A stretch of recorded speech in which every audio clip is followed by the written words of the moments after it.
What fears do you face? What fears must you face? So I believe fear exists for faith to be revealed. I mean, if you think about it, there's heaven and there's earth. The Bible says in, I believe it's 1 Corinthians 13, that there's love, hope, and faith, and the greatest of those is love. And as I thought about that, I think the greatest is love, because in heaven, we don't really need to have hope or faith, because we're with God. We have everything we need. There's nothing more to hope for. There's nothing more that we need, that we cannot see, that we have to have faith in. We are fully in the presence of God. But here on earth, though we can have God's presence, we also have the presence of the enemy. We have the spiritual warfare. We have the spiritual realm, and we have the natural realm. And so we have that back and forth, and through all those spiritual battles, those tugs at our heart, God calling us one direction, and the enemy trying to put up roadblocks or oppose it. And he does that through fear. And when we lack faith, our fear takes over. And so I really think that fear exists for us to trust God, to have faith in Him, that He's going to show up and do something incredible in our lives that only He can do. In today's passage, we're going to dig into a great story, a great example that happened between Jesus and His disciples, where they were terrified, but He showed up in a big way. So I'm going to read out of Matthew chapter 14, starting at verse 22. And this is the passage of Jesus walking on the water. It's also covered in Mark 6 and in John 6. But this passage is unique because it's the only gospel that talks about Peter's actions. All right, so in verse 22, immediately Jesus made the disciples get into the boat and go on ahead of him to the other side while he dismissed the crowd. So I'll stop right there. A little context is he just fed the 5,000. And John's the only gospel that makes mention that after Jesus fed the 5,000, they wanted to forcibly crown him king. And so he had to escape to a mountainside. He had to get out of there. And when he does that, he tells the disciples to go on ahead of him. All right, now verse 23. After he had dismissed them, he went up on a mountainside by himself to pray. When evening came, he was there alone. But the boat was already a considerable distance from land, buffeted by the waves because the wind was against it. During the fourth watch of the night, Jesus went out to them walking on the lake. Now the fourth watch is between 3 in the morning and 6 in the morning. So when the disciples saw him walking on the lake, they were terrified. "It's a ghost," they said, and cried out in fear. But Jesus immediately said to them, "Take courage, it is I. Don't be afraid." "Lord, if it is you," Peter replied, "tell me to come to you on the water." "Come," Jesus said. Then Peter got down out of the boat, walked on the water, and came toward Jesus. But when he saw the wind, he was afraid, and beginning to sink, cried out, "Lord, save me." Immediately Jesus reached out his hand and caught him. "You have little faith," he said. "Why do you doubt?" And when they climbed into the boat, the wind died down. Then those who were in the boat worshipped him, saying, "Truly you are the Son of God." And there's so much encouragement in this passage, but also really conviction, because, put yourself in Peter's shoes. He's afraid. He waits for Jesus to command him to step out before he's willing to step out. But then he actually is willing to step out. But then even after he steps out and starts walking towards Jesus, fear starts to grip him yet again. See, I'm going to bring Eric in a second, and we're going to talk about that fear and how even when we get drawn out of our comfort zone, we face that fear. But even at times, we're going to face it again. But it's awesome because God is so gracious. And even when we lack faith, He's there to pick us back up. I want to share with you all a quote from a Marine Corps doctrinal publication that I know Eric is very familiar with. The title of the publication is Warfighting. It's like the foundational doctrine of the Marine Corps. And there's a quote that I took out of it years ago whenever we were putting this Red Letter Leadership book together. And it says this: "Courage is not the absence of fear. Rather, it is the strength to overcome it." So when you think about having courage, Don't think about only people who don't fear things have courage. No, everybody has different fears. Again, that's how we can make our faith relevant. It's those that step out in courage, like Joshua, like Gideon, like Peter, that face their fears. And when we talk about leadership, leadership isn't about ignoring our fears, acting like we don't have them, but it's about being real with our fears, preparing for those fears, preparing to face those, and leading others through those fears. So I want to bring Eric in, and Eric, I'm not gonna ask any specific question with you right now, but I just want to hear your take on this passage. Yeah, I appreciate that, Jordan, and just it's good to be back on here again. I know you've been putting out the podcasts and the episodes, and so it's really good to be back on here and riff with you about leadership and about Christ-centered Yeah, man, good to leadership. have you always. And I think this is probably, when you talk about one of the biggest hurdles, roadblocks, mountains, stumbling blocks, whatever you want to call it, fear in leadership, fear has to be at the top of that list, okay? And I don't think fear necessarily needs to be defined as like a big bully that's going to pummel me into oblivion, right? Or I don't have to fear for my life. It could be a lot of, hey, there's anxiety in the unknown, okay? I'm not sure what's going to happen or how this is supposed to look. And so I don't have a reference to provide comfort. Because I think if we've seen something before and we understand it, it provides a level of familiarity that lends itself to comfort and understanding. And fear's the opposite of that. Fear's, I don't know what's going to happen, or I'm concerned about, or there's other types of, I'm concerned about the consequences of what will happen. But I think the fear that we're discussing here is the fear of, I'm not really sure what's going to, like the unknown, and not really comfortable anxiety wise of going out and overcoming those. And so for the story that you mentioned, and again, let's just make sure we continue to beat this drum. It's not a parable. Jesus isn't giving us a broad perspective of how to understand a complex problem. That's not it. This is what happened. You know who's telling this story? Matthew. I'm pretty confident he was in the boat. Exactly. He says, this guy named Pete, okay? He might have been still called Simon. I'm not sure if no, he called him Peter in this gospel. Yeah. You know what we call him on our other podcast? Because he's a little bit all over the place? Squirrely Pete. Squirrely Pete? All right. Yep. Our Catholic friends may not appreciate us calling St. Peter Squirrely Pete, but we love him nonetheless. All right. That's right. He wasn't a saint at this time.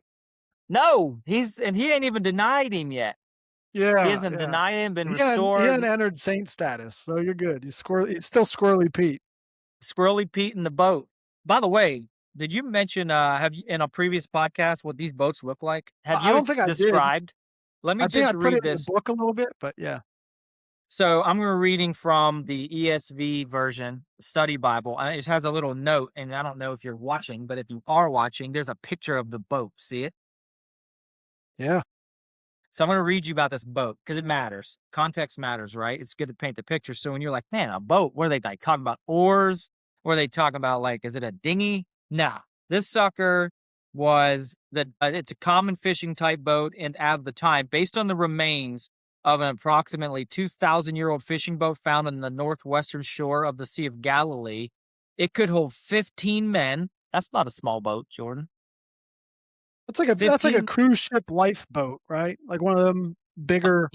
Dude, yeah, or bigger. Like serious boat. And I'll tell you why that matters in a second. It could hold 15 men. I'd imagine 15 women too. It didn't matter, either one, and was 26.5 feet long. So now, for reference, folks, if you're not a duck hunter, and number one, you should be, but actually, no, don't be, because then there'll be just more competition for duck hunting spots. So don't go hunt ducks. I'll handle it for you. But 26.5 feet long. Your average bass boat or like your hunting boat is probably 16 or 18 feet. So this is about 1.5 bass boats long. All right, for the normal person. 7.5 feet wide. And so your normal how many inches is that, Jordan? 7 times 96 plus 100, over 100 inches, 103, something like that. 7 times 12 is 84. So like 90. Your average bass boat's around 56, 54, 60. So I'm just giving you perspective. This is about 1.5 bass boats. All right. 4.5 feet high, and it has a big sail on it. So it's powered by both oars, people power, and wind power. So when this happens, like, so they had just, by the way, they had just fed the 5,000, Jordan, before this. Jesus has just fed, and I think it said 5,000 men, which, and it says besides women and children. So that's a rabbit hole tangent for you. But if you're going to read, and he does this a few times, there's more than one feeds the 5,000. There's like two feeds the 5,000 and feeds the 3,000. But this one particular one in Matthew's gospel in chapter 14, 5,000 men, and it says besides women and children. So he Mhm. actually, if every man has a woman, that's 10,000. And if you talk about every family has even just two, that's 20,000. So he feeds a lot of people, dude. And then he's like, okay, listen, that was a big deal. I need to go take a break. I'm going to go pray. You boys take the boat. All right. Plus, I probably don't want to do any of that rowing stuff. I'll meet you halfway across. You don't know the Yeah, ship. but I even and maybe you had cut out before we edited that portion out of it. But I mentioned in John's the only gospel that talks about Jesus feeding the 5,000 right before this passage of him walking on the water, where the crowds wanted to forcibly make him king. So he's Good sending the point. disciples out on the lake and he's going to the mountainside to pray. He's getting away from these crowds that arguably are trying to pull him towards something that's not his purpose, which is Yes. completely different leadership lesson. But yeah, Well, so that's that's the back in, context of yeah, exactly right. You're right. Exact great point. And that's back in Matthew 4 and 5, right before the Sermon on the Mount. He talks about, I didn't come here to be a ruler. I came here to be a servant. And, his followers were still thinking the Messiah was going to come like and just absolutely smash Roman occupation because their entire Old Testament history was taking land back that was once theirs, right? Or fighting for what they had. I mean, the whole way from the beginning. and that Anyways, crowd he just fed, which was well over 5,000, like you just well mentioned, over. they're It was probably they're wanting to make 20,000. him king. They're wanting to Yes. make him king, and he's like, "No, I'm getting away." Because back then it was 20,000 like, people. That's a formidable force, son. That's how many Marine Corps divisions. Probably a single. That's probably the size of a Marine Corps division. yeah, put it that way. That's a significant force. All right. Anyways, we rabbit hole that one, but probably. But anyway, so Peter and his boys are in this giant 1.5 sized bass boat with wooden sides, 5 feet deep, with a sail, middle of the night. Talk about a storm. And then all of a sudden, out of nowhere, Jesus comes. He's like, all right, I'm like, they're fearful, right? Fourth watch of the night, which I think is 3 to 6 a.m. I think Yeah. it goes. Is that right? Yeah, I think you cut out when I was reading that portion. But yeah, 3 to Yeah, 6 in the 3 to morning. 6 in the morning, Yep. walking on the sea. And so they're afraid right now. And first of all, they thought it was a ghost. They didn't recognize it for who he was. And so we're talking fear here and how to overcome it and the relationship to the story. So the first thing is if you're in the middle of this boat, storms raging, waves, wind, middle of the night, late at night, and in your lifeline, in this case, Jesus is coming out to save you or to handle it, are you going to recognize that buoy? And so like if you like is and is it and here's the thing, and in the disciples case, it most certainly wasn't what they I listen, I don't think he's like, hey, I'm gonna come calm the seas, walk on water, hang tight, one, I gotta go pray first. They didn't know what was coming. And so when they didn't know that the answer to their problems was gonna be Jesus and what he could, they didn't know he could do any of this yet. Like he had Oh power yeah. over wind and waves. Yep. And so the question for us practically is, if you're like, don't, it doesn't, the lifeline you get isn't necessarily always the lifeline you should expect. Always be looking for an out that you may or not have that, and that goes back to the outside the box, right? And the trust factor. Do you have something to add there, Jordan? No, no, keep going. Yeah, and I so like the where you're other going part at with is, this. as you were reading this, he's like, look, and they thought it was a ghost, and they're like, they cried out in fear. They had no idea what was going on. But immediately Jesus spoke to them, saying, take heart, it is I, do not be afraid, which you read a minute ago. And Peter's like, and back to Squirrely Pete.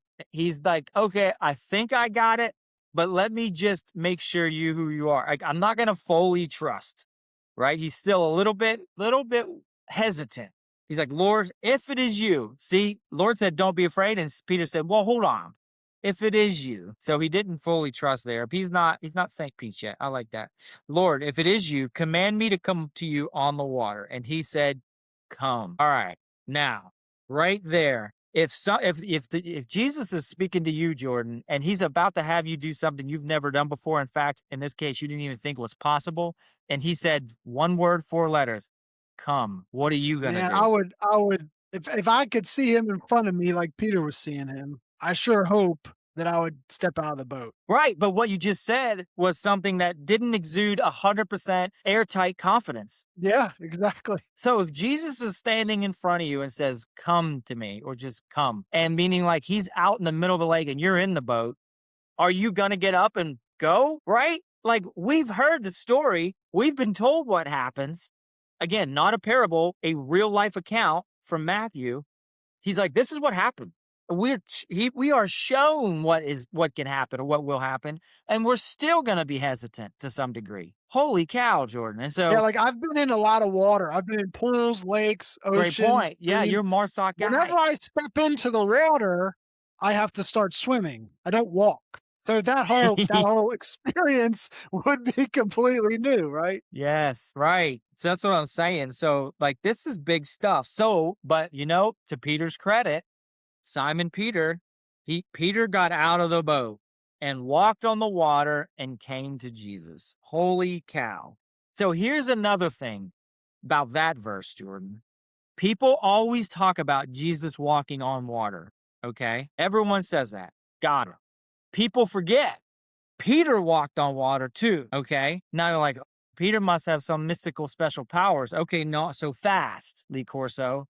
Go go to the next verse. Okay. So Jesus wasn't the only one who walked on water. He will allow you to do things you thought were impossible for yourself as well. And here's the next verse. So I'm talking about Peter going out and walked on the water and came to Jesus. But when Peter saw the wind, he was afraid, and beginning to sink, he cried out, Lord, save me. So here's that takeaway. To do something you thought impossible, or Peter thought impossible, all he had to do was put his eyes on Jesus, trust he was going to do what he do, and he kept his eyes on him. The second doubt entered, fear was the winds and waves in this case.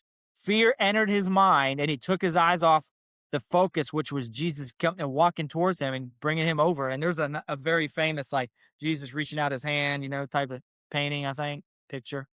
Yeah. But the second that doubt or fear creeped in, what happened to Peter, Jordan? Started sinking, bro. He started sinking. And Jesus immediately, this is verse 31, immediately reached out his hand and took hold of him, saying to him, "O you of little faith, why did you doubt?" And when they got into the boat, the wind ceased, and those in the boat worshiped him, saying, Truly, you are the Son of God.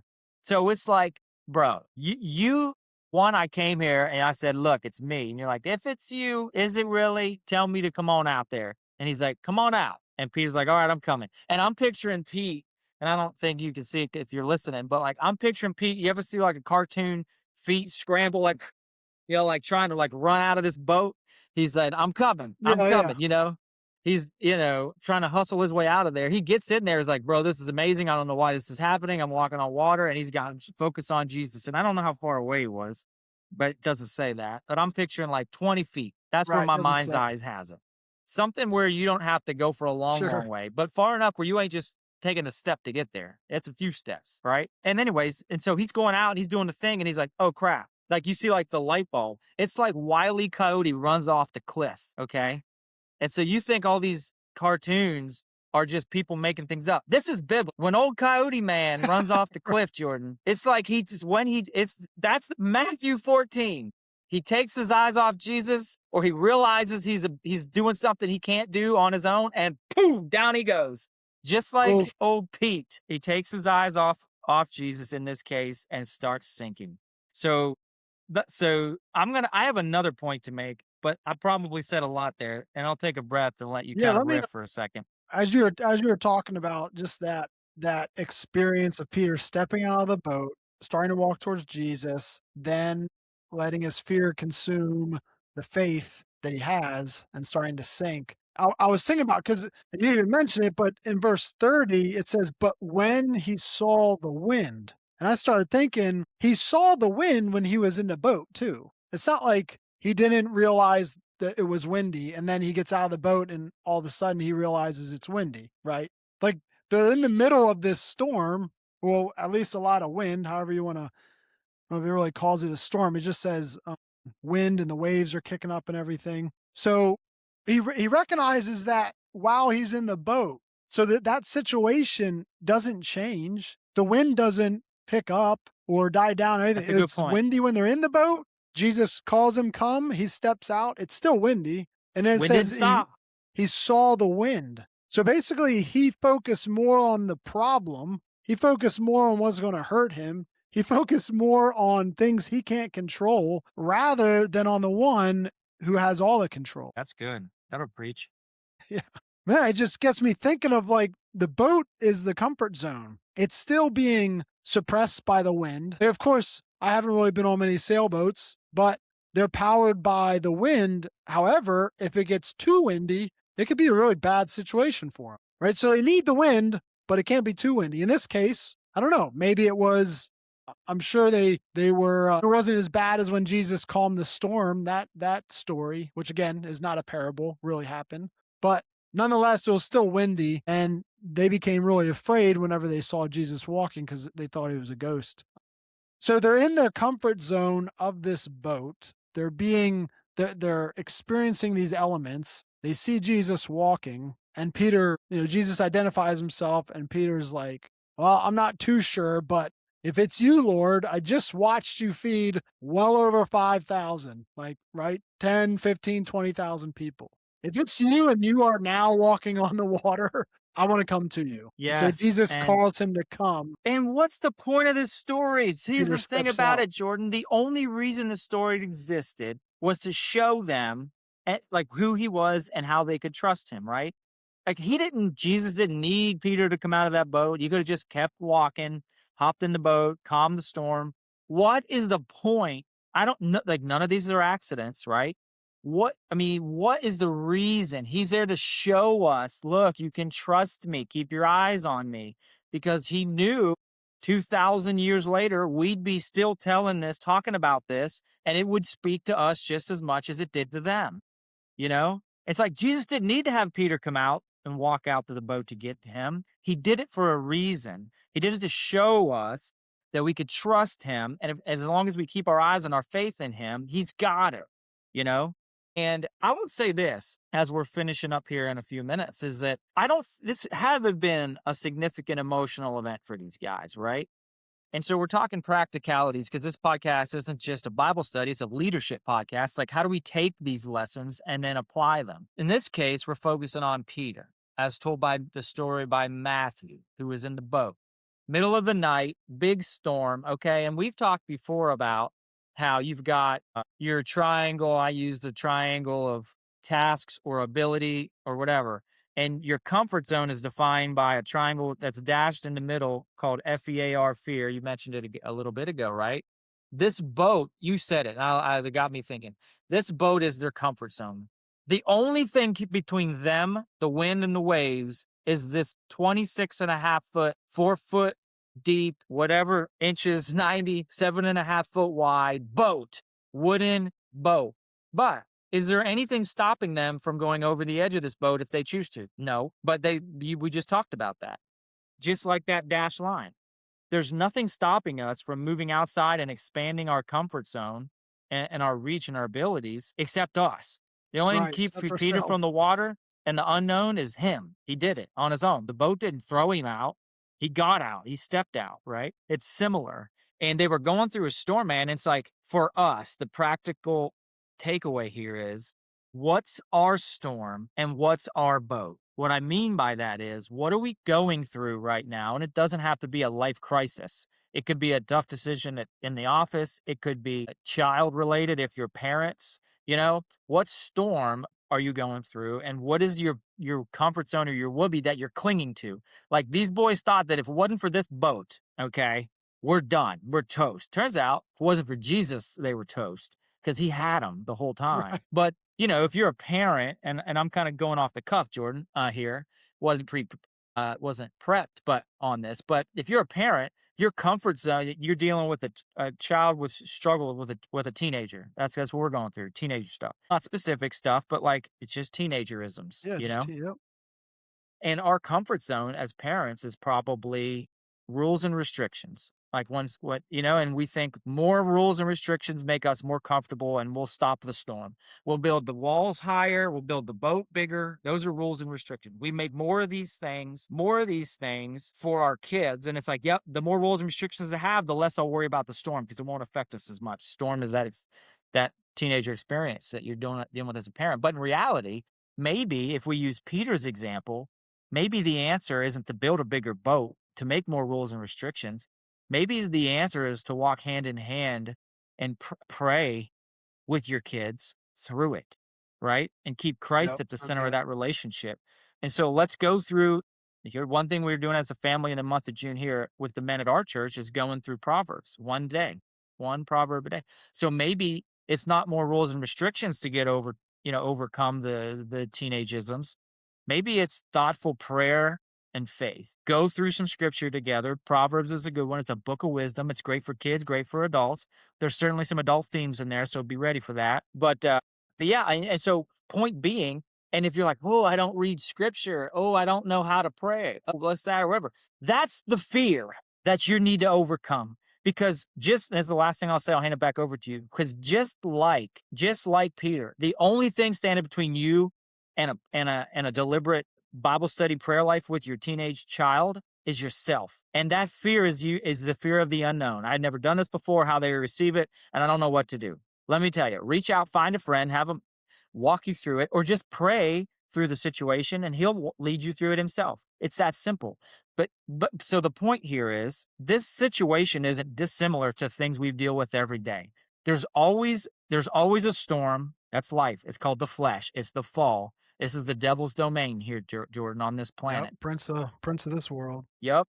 And oh, by the way, now I'm not gonna. In the earlier Matthew, I was just reading this morning, but like when Jesus is tempted, like the devil calls it, or the Jesus acknowledges it as his domain, right? He's like, Mhm. I will give you all of this. Like he owns it. And Jesus acknowledges that.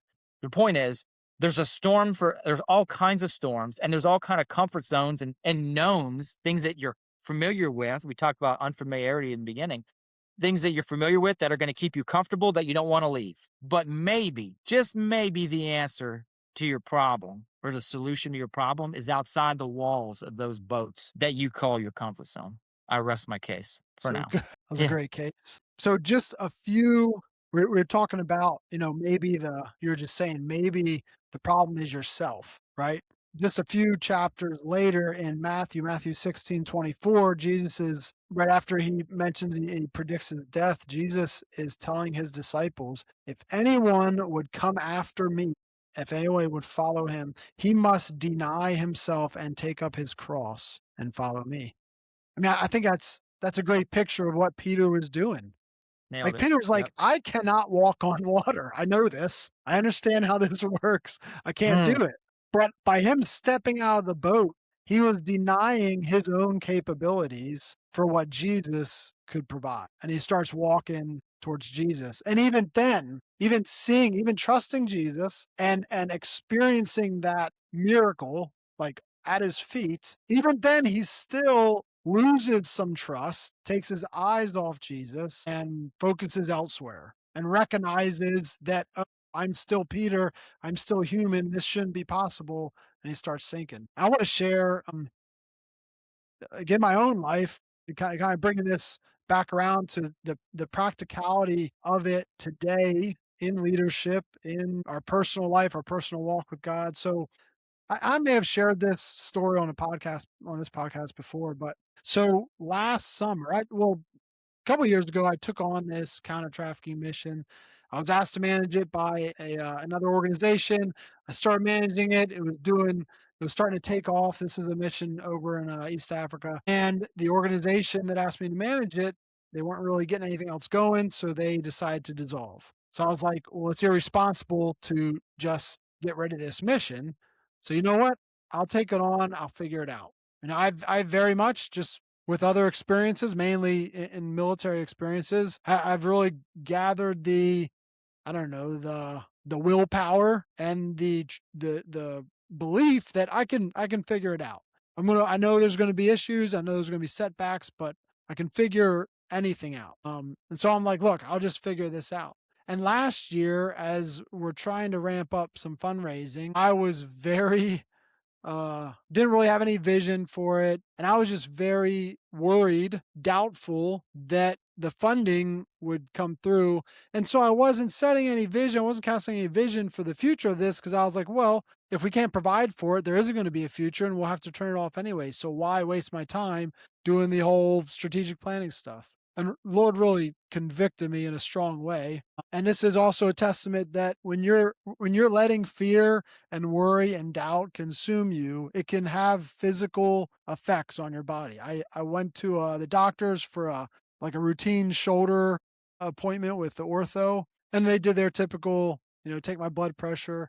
This was last July. My blood pressure was 181 over 100. I felt fine. Like I was exercising, I felt fine. They took my blood pressure and that's where it was at. And they said, "Oh my goodness, like what's going on? We need to have you back to check you out. This needs to come. Like, do you have any idea on what this could be?" I said immediately, I was like, "It's stress.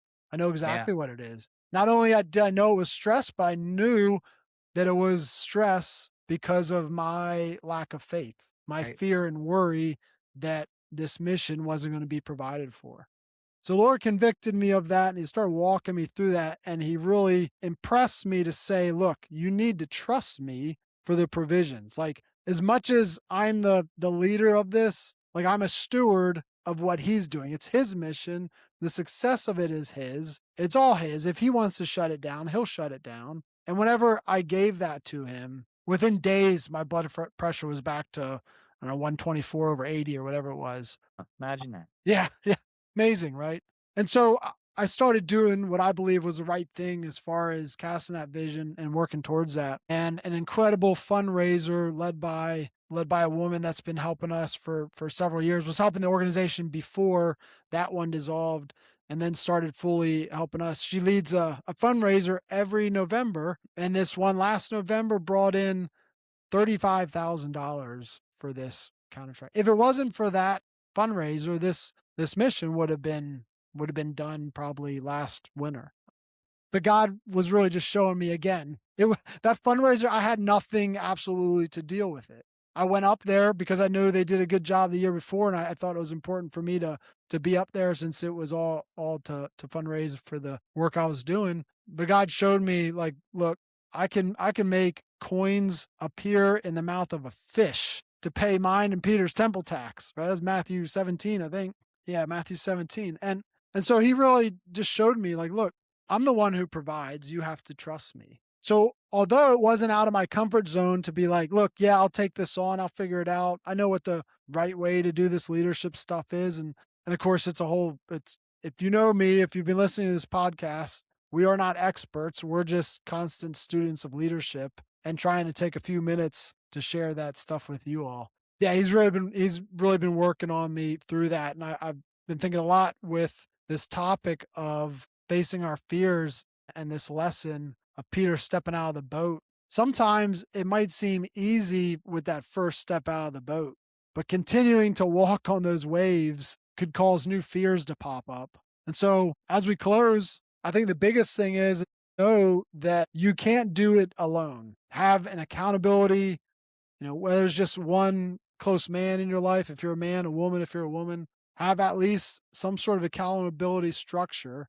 It was about 2 weeks ago, I was interviewing Robert Cross, and he talked about several close friends he has and how he has accountability systems on him to where they can walk into his house anytime. They can call him.